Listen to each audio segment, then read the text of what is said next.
student journalists. Kami ay narito sa Talavera National High School para sa Division Schools Press Conference 2026. Nagtipon dito ang mga student journalists mula sa iba't ibang paaralan upang makibahagi sa individual at group categories sa parehong English at Filipino na mga larangan.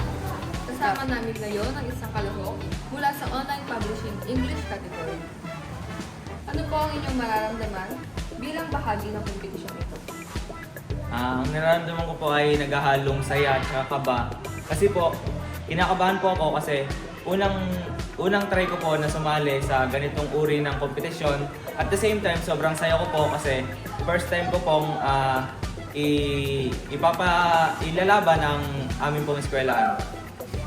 Ito ang Division Schools Press Conference 2026, isang plataforma sa pagtubog ng husay, disiplina at integridad ng mga kabataang mamamayan.